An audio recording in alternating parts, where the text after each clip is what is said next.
চলতি বছরের 22শে জুন পুড়ে ছাই হয়ে যায় গার্স্টিন প্লেস। যে বাড়ি পুড়েছে তা 5 নম্বর, আর এই বাড়ির ঠিক দেওয়াল ঘেঁষা ছিল 1 নম্বর বাড়ি। এবার সে 1 নম্বর গার্স্টিন প্লেস থিম হিসেবে উঠে আসছে কুমোরটুলি পার্ক সর্বজনীন দুর্গা পূজন মণ্ডপে। কখনো সমাধিক্ষেত্র, কখনো ইস্ট ইন্ডিয়া কোম্পানির গোলা বারুদ রাখার জায়গা। শুধুমাত্র ইস্ট ইন্ডিয়া কোম্পানির লোকজনের জন্য কলকাতার প্রথম হাসপাতাল তৈরি এখানে।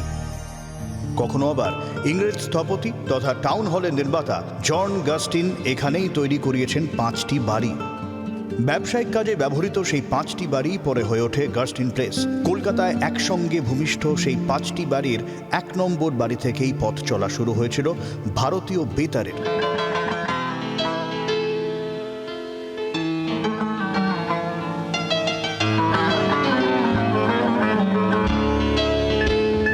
ওয়ারেন হেস্টিংসের খুব কাছের বন্ধু ছিলেন মেজর জেনারেল গাস্টিন। তার নাম অনুসারে এই 5টি বাড়ির একসঙ্গে নাম রাখা হয় গাস্টিন হাউস, প্রকারান্তরে গাস্টিন প্লেস। একসময় গাস্টিন প্লেসের এই বাড়িটি ছিল ইন্ডিয়ান ব্রডকাস্টিং কোম্পানির সদর দপ্তর। 1972 সালের 26শে অগস্ট প্রথম এখান থেকে বেতার সম্প্রচার শুরু হয়।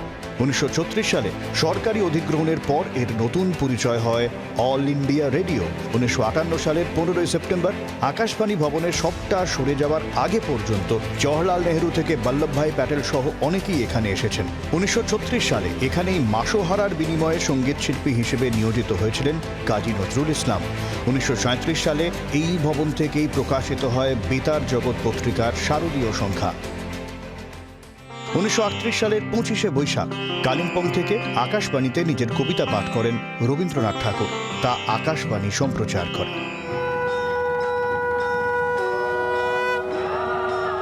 1932-এর শারদীয় উৎসবের সূচনায় মহাষষ্ঠীর প্রভাতে যে প্রত্যুষ প্রোগ্রামের সম্প্রচার তা হয়েছিল পঙ্কজ কুমার মল্লিকের পরিচালনায়, বীরেন্দ্র কৃষ্ণ ভদ্রের স্তোত্র পাঠে এবং বৈদ্যনাথ ভট্টাচার্য ওরফে বাণী কুমারের রচনায়। সেই অনুষ্ঠানটি পরবর্তীকালে মহিষাসুরমর্দিনী নামে খ্যাত হয়। 2 বছর পর থেকে তার সম্প্রচার মহালয়া তিথিতে করতে শুরু করে আকাশবাণী। একমাত্র 1976 সাল ছাড়া এখনো পর্যন্ত প্রতি বছর মহালয়া ভোর 4:55 এই অনুষ্ঠানটি আকাশবাণী কলকাতায় সম্প্রচার হয়ে চলেছে। এর সবটুকুর আঁতুড়ঘর গাস্টিন প্লেসের এই বাড়ি। আমরা এই মুহূর্তে দাঁড়িয়ে রয়েছি 5 নম্বর গাস্টিন প্লেস, কলকাতা 7,01,000। 7,01,000 অর্থাৎ কলকাতা শুরু হয়েছে এখান থেকেই, আর কলকাতার বিশ্বজয় শুরু হয়েছে এই বাড়ি থেকেই। এই বাড়িরই অন্য অংশ অর্থাৎ 1 নম্বর গাস্টিন প্লেস আকাশবাণী কলকাতার জন্ম দিয়েছে। মহামায়া সনাতনী শক্তিরূপা গুণময়ী, তিনি এক তবু প্রকাশ বিভিন্ন দেবী নারায়ণী। আর সেই আকাশবাণী থেকেই তৈরি হয়েছে এমন এক ইতিহাস যা এই অত্যাধুনিক যুগে যখন সবার হাতে হাতে মোবাইল, আইফোন, আইপ্যাড, সেখানেও কোথাও না কোথাও অমর করে রেখেছে একটি অনুষ্ঠান। সেই বেতার অনুষ্ঠানের নাম মহিষাসুরমর্দিনী।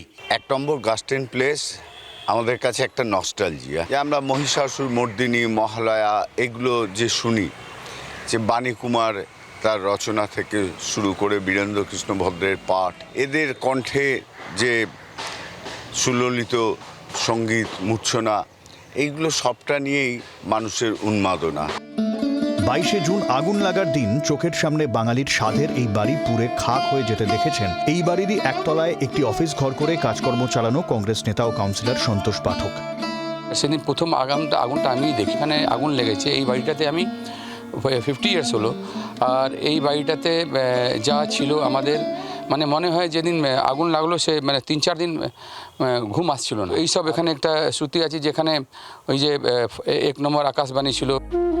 যেটুকু স্মৃতি ধুলোর আড়ালে সঞ্চিত ছিল তাও একদিনে পুরে শেষ। তাই বাঙালির আদরের গাস্টিন প্লেস ঠিক কেমন ছিল তাই এবার তুলে ধরবে কুমোরটুলি পার্ক সর্বজনীন।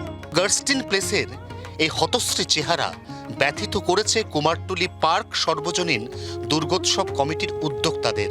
তাই তারা আরও একবার ফিরে পেতে চেয়েছে আকাশবাণীর সেই প্রথম পরশ, বীরেন্দ্র কৃষ্ণ ভদ্রের সেই অমোঘ এবং কালোজয়ী মহিষাসুরমর্দিনী, যে মহিষাসুরমর্দিনীর সঙ্গে বাঙালির দুর্গাপুজো জড়িত হয়ে গেছে একেবারে ওতপ্রোতভাবে। জি 24 ঘন্টার জন্য ক্যামেরায় নবীনের সঙ্গে অয়ন, কলকাতা। বাংলার আওয়াজ, বাঙালির আবেগ, জি 24 ঘন্টা।